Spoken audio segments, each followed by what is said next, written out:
Hello everyone, welcome to my YouTube channel pharma researcher. So आज है day 115 daily pharma MCQ dose series का, जिसमें हम daily के 10 एमसीक्यू क्वेश्चन सॉल्व करते हैं विद डिटेल्ड एक्सप्लेनेशन, जो कि आपके प्रीवियस ईयर क्वेश्चन पेपर से लिए जाते हैं। एंड ये सारे क्वेश्चंस आपके डिफरेंट फार्मेसी रिलेटेड एग्जाम्स के लिए इम्पॉर्टेंट होते हैं। तो चलिए स्टार्ट करते हैं आज के पहले क्वेश्चन से। तो पहला क्वेश्चन है पोस्ट सीवम मीन्स। तो पोस्ट सीवम का मीनिंग क्या रहता है? तो पोस्ट सीवम का मीनिंग रहता है आफ्टर मील। ठीक है, पोस्ट मीन्स आफ्टर एंड सीवम मीन्स मील। सो इसमें आपका ऑप्शन सी जो है वो करेक्ट आंसर है। यहीं पे अगर बिफोर मील की बात की जाएगी, बिफोर मील, तो बिफोर मील के लिए टर्म यूज़ की जाती है एंटे सीवम। एंटे सीवम जो है वो आपका बिफोर मील के लिए यूज़ की जाती है। देन इसके अलावा अगर विद मील या फिर विद फूड की बात की जाए तो उसके लिए टर्म यूज़ की जाती है कम सिबोस।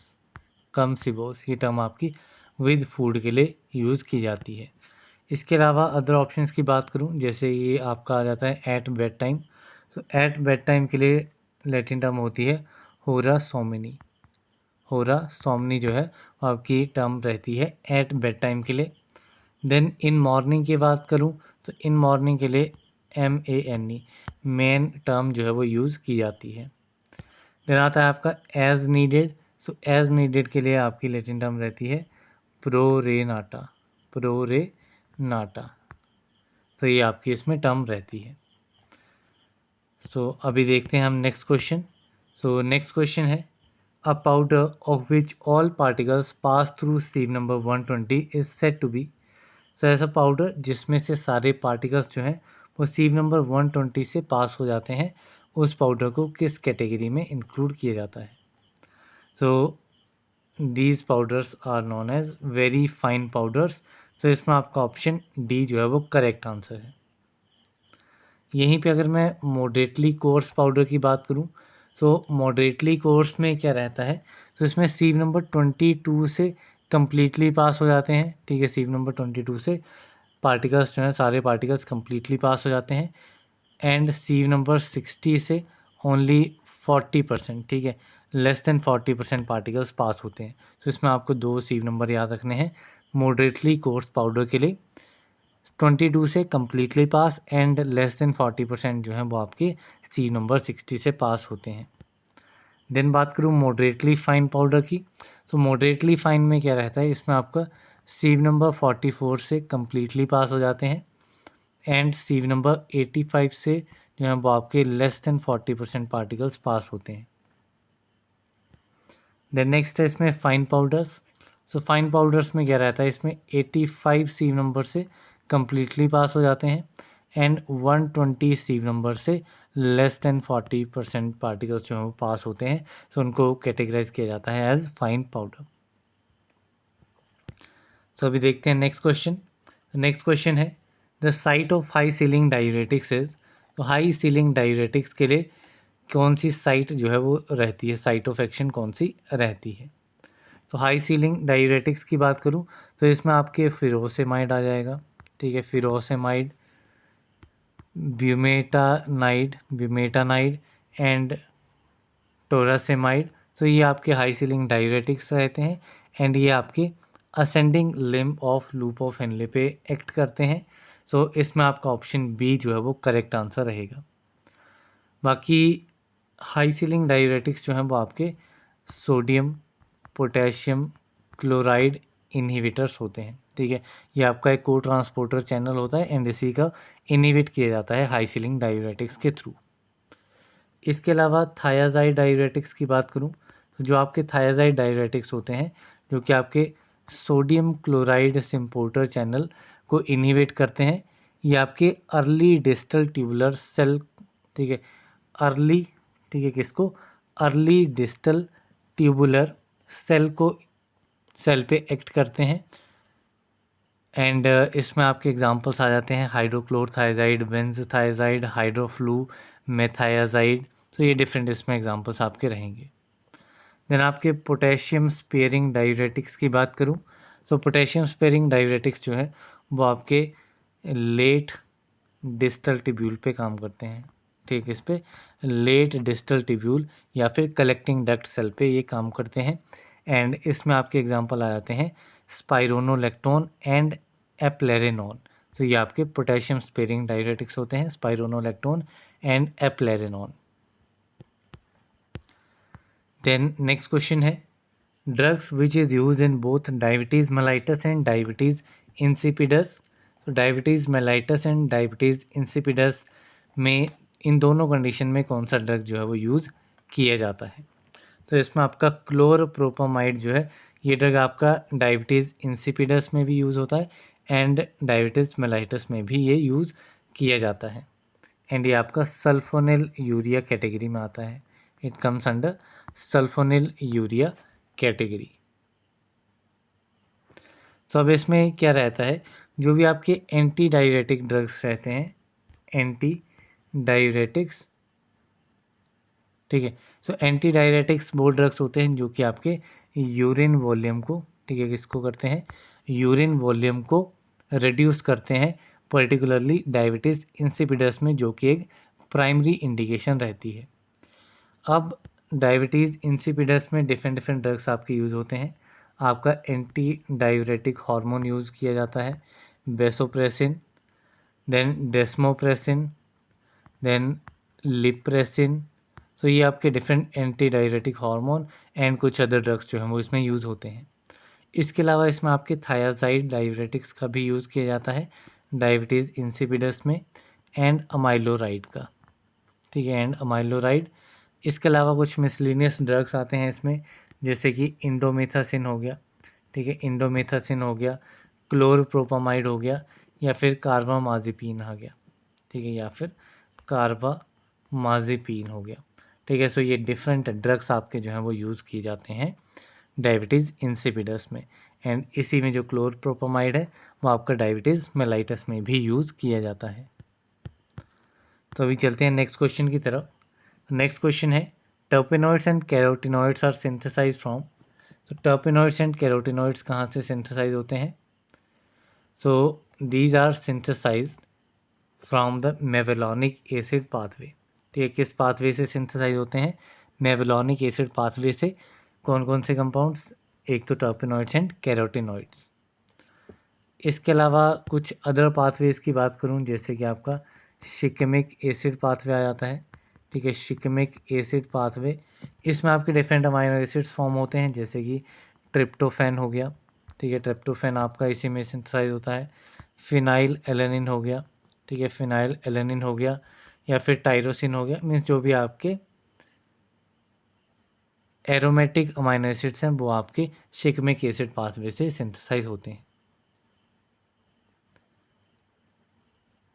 इसके अलावा कुछ प्रिकर्सर देख लेते हैं, लाइक आपके कुछ इंडोल अल्कोलॉइड्स होते हैं, ठीक है, इंडोल अल्कोलॉइड्स। तो इंडोल अल्कोलॉइड्स के लिए आपका ट्रिप्टोफैन अमाइनो एसिड जो है वो आपका एज अ प्रिकर्सर काम करता है। देन जो आपके ट्रोपेन अल्कोलॉइड्स होते हैं, ट्रोपेन अल्कोलॉइड्स के लिए ऑर्निथिन आपका प्रिकर्सर रहता है। देन टायरोसिन, टायरोसिन आपका प्रिकर्सर रहता है किस केस में? आइसोकिनोलिन अल्कलॉइड्स के लिए। तो ये डिफरेंट आपके इसमें एग्जांपल्स रहते हैं। तो अभी चलते हैं नेक्स्ट क्वेश्चन की तरफ। नेक्स्ट क्वेश्चन है मिर इज़। तो मिर जो है ये क्या रहता है? तो मिर एक एसिड रेजिन है, ठीक है, it is a acid resin. तो इसमें आपका ऑप्शन ए जो है वो करेक्ट आंसर रहेगा। अब मिर के बारे में बात करते हैं। सो मिर को बोल भी कहा जाता है, या फिर गम मिर इसे कहा जाता है, या फिर मिरा, ठीक है, मिरा। तो ये डिफरेंट नाम इसके यूज़ किए जाते हैं मिर के। अब इसमें मैं बायोलॉजिकल सोर्स की अगर मैं बात करूं, तो ये आपका एक ओलियोगम रेजिन है। It is a oleo-gum resin, जो कि आपका ऑब्टेन होता है किससे? कोमीफोरा मोल मोल से, ठीक है। प्लांट का नाम क्या है? Plant is Commiphora molmol. And इसकी फैमिली की बात करूं, तो फैमिली इज़ बुरसेरासी, ठीक है, फैमिली इज़ बुरसेरासी।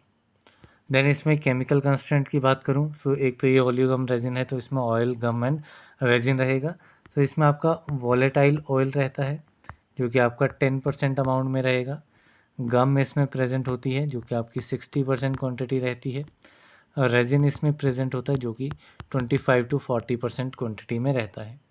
बाकी इसमें मेन जो केमिकल कंस्टेंट है दैट इज़ कॉमीफोरिक एसिड, ठीक है, इसमें कॉमीफोरिक एसिड जो है वो मेन प्रेजेंट रहता है। देन इसी के यूजेस की बात करूँ तो यूजेस में ये आपका यूज़ होता है एज एन एंटीसेप्टिक, ठीक है, it is used as an antiseptic and stimulant, ठीक है, it is used as antiseptic and stimulant. तो ये बात होगी आपकी मिर्ग के बारे में। अभी हम नेक्स्ट क्वेश्चन देखते हैं।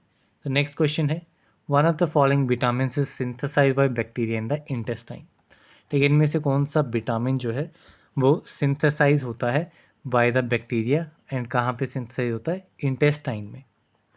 तो ये विटामिन आपका होता है विटामिन के। सो इसमें आपका ऑप्शन बी जो है वो करेक्ट आंसर रहेगा। तो विटामिन के बारे में बात करते हैं। सो विटामिन के एक फैट सॉल्युबल विटामिन है, it is a fat soluble vitamin and आपके डिफरेंट ब्लड क्लॉटिंग फैक्टर्स के सिंथेसिस के लिए रिस्पॉन्सिबल रहता है, जिसमें आपका क्लॉटिंग फैक्टर 2, 7, 9 एंड 10, ठीक है, ये चार आपके मेन क्लॉटिंग फैक्टर्स रहते हैं जो कि आपके सिंथेसाइज होते हैं बाय द विटामिन के। इसके अलावा विटामिन के की 3 फॉर्म्स रहती हैं, एक आपकी K1, एक आपकी K2 एंड एक आपकी K3। अब K1 को क्या कहा जाता है? So K1 is known as phylloquinone, K1 is known as phyloquinone, then K2 is known as menaquinone, K2 is menaquinone and K3 is menadione, ठीक है, K3 is menadione। ये इसकी 3 फॉर्म्स रहती हैं। जो आपकी K1 फॉर्म है, K1 फॉर्म जो है वो आपकी प्लांट्स में प्रेजेंट होती है। जो आपकी K2 फॉर्म है, ठीक है, K2 फॉर्म है, K2 फॉर्म जो है वो आपकी प्रोड्यूस होती है इंटेस्टाइनल बैक्टीरिया में एंड कुछ एनिमल्स में भी पाई जाती है। जबकि जो K3 फॉर्म है ये आपकी प्योर सिंथेटिक फॉर्म रहती है, this is the synthetic form. इसके अलावा इसके डेफिशिएंसी की बात करूं सो अगर विटामिन के की डेफिशिएंसी हो जाती है बॉडी में तो आपके ब्लड क्लॉटिंग फैक्टर्स जो हैं वो आपकी सिंथेसाइज नहीं होंगे, मींस क्लॉटिंग का प्रोसेस जो है वो आपका बढ़ जाएगा, ठीक है, ब्लड क्लॉट नहीं होगा तो क्लॉटिंग का प्रोसेस जो है वो कम हो जाएगा एंड क्लॉटिंग का टाइम जो है वो इंक्रीज़ हो जाएगा, ठीक है, blood clotting time will be increased. तो अभी हम चलते हैं नेक्स्ट क्वेश्चन की तरफ। नेक्स्ट क्वेश्चन है एंटी स्टरलिटी विटामिन इज, तो एंटी स्टरलिटी विटामिन कौन सा है? Anti sterility vitamin is vitamin E. So इसमें आपका ऑप्शन बी इज़ करेक्ट। अब विटामिन ई के नाम के ऊपर भी क्वेश्चन बन जाता है। So vitamin E is known as tocopherol, ठीक है, विटामिन ई क्या होता है? इट इज़ टोकोफेरोल एंड ये आपका नेचुरली अकरिंग एंटीऑक्सीडेंट ड्रग है, ठीक है, it is a naturally occurring antioxidant drug and इसको एंटी स्टरलिटी विटामिन भी इसीलिए कहा जाता है। इसके अलावा विटामिन ई को vitamin in search of a disease, vitamin in search of a disease भी कहा जाता है।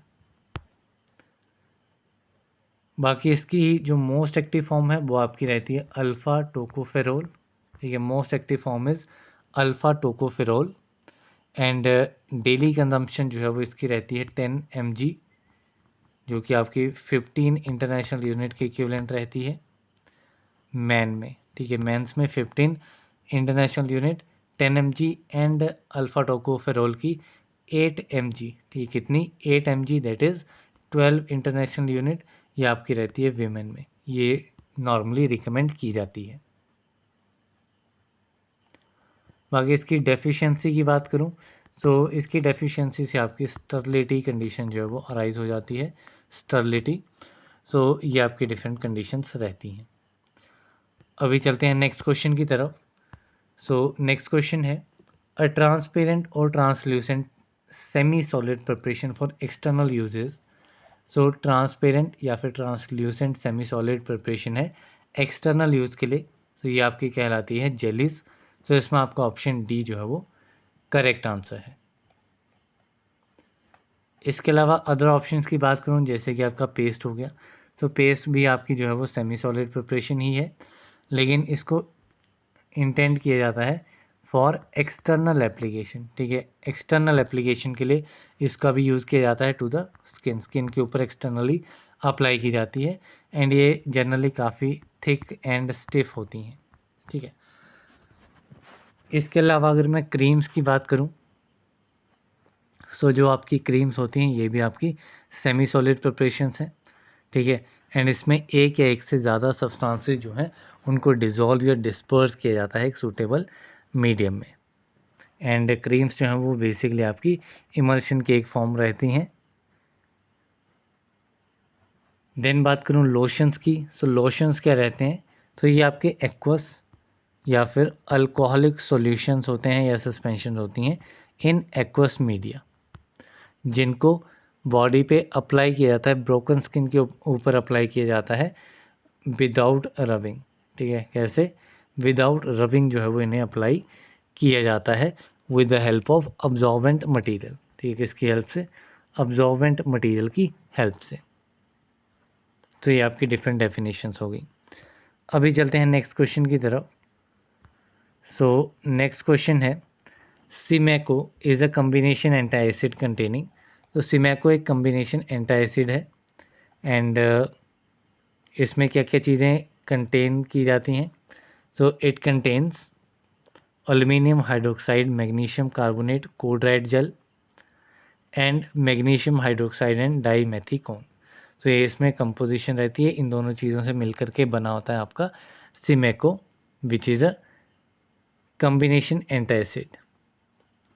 अब इसमें दो टर्म्स आती हैं आपकी, एक आपकी आती है हाइड्रोटेल्साइड, वन इज हाइड्रो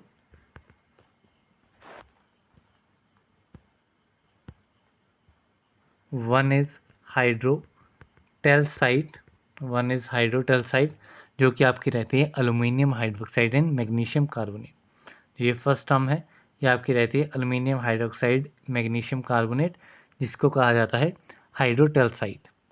दूसरी आपकी रहती है पॉली डाईमिथाइल सिलोक्सेन, तो क्या रहती है? पॉली डाईमिथाइल सिलोक्सेन, ठीक है। अब इसमें क्या क्या आता है, इसमें आपका मैग्नीशियम हाइड्रोक्साइड एंड डाईमेथिकोन, ये दोनों चीज़ें आपकी क्या कहलाती हैं? These are poly dimethyl siloxane, ठीक है। देन बात करूँ सिमैको की, सो ये एज एन एंटासिड यूज़ किया जाता है। तो ये आपका हाइपर एसिडिटी में मेनली यूज़ किया जाता है, ठीक है। किसमें? हाइपर एसिडिटी वाली कंडीशन में एंड फ्लैटुलेंस कंडीशन में जो है इसका यूज़ किया जाता है। सो यहाँ पे आज के हमारे 10 क्वेश्चंस कंप्लीट होते हैं। So that's all for this video. मिलते हैं अगली वीडियो में, तब तक के लिए थैंक यू वेरी मच।